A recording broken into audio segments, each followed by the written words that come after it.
आपराधिक कानूनों यानी क्रिमिनल लॉ के संशोधन को लेकर एक महत्वपूर्ण खबर सामने आई है। दरअसल 6 नवंबर 2023 को गृह मंत्रालय में भारतीय जनता पार्टी के सांसद बृजलाल की अध्यक्षता में समिति की बैठक हुई थी, जिसमें मौजूदा आपराधिक कानूनों की जगह लेने वाले विधेयकों पर 3 मसौदा रिपोर्ट को स्वीकृति मिली है।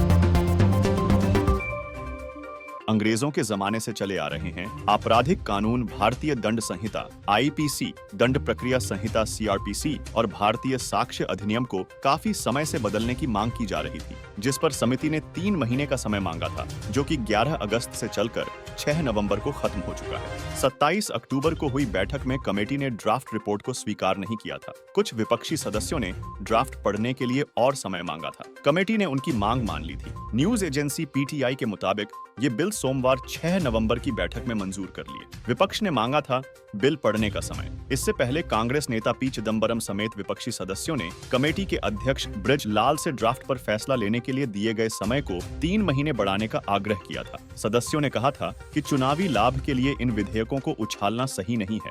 ये विधेयक 11 अगस्त को संसद में पेश किए गए थे। अगस्त में ही इससे जुड़ा ड्राफ्ट गृह मामलों की स्थायी समिति को भेजा गया था। कमेटी को ड्राफ्ट स्वीकार करने के लिए 3 महीने का समय दिया गया है। केंद्रीय गृह मंत्री अमित शाह ने संसद में 163 साल पुराने 3 मूलभूत कानूनों में बदलाव के बिल लोकसभा में पेश किए थे। सबसे बड़ा बदलाव राजद्रोह कानून को लेकर है, जिसे नए स्वरूप में लाया जाएगा। ये बिल इंडियन पीनल कोड यानी आईपीसी, क्रिमिनल प्रोसीजर कोड यानी सीआरपीसी और एविडेंस एक्ट है। आइए बात करें उन 3 कानूनों की जिनमें बदलाव किया गया। इंडियन पीनल कोड इस नियम को 1860 में लागू किया गया था, जिसे अब बदलकर भारतीय न्याय संहिता 2023 किया गया है। सीआरपीसी इस नियम को 1898 में लागू किया गया था, जिसे अब बदलकर भारतीय नागरिक सुरक्षा संहिता 2023 किया गया है। इंडियन एविडेंस कोड इस नियम को 1872 में लागू किया गया था, जिसे अब बदलकर भारतीय साक्ष्य संहिता 2023 किया गया है। आइए अब समझते हैं 3 बड़े बदलाव को। राजद्रोह नहीं,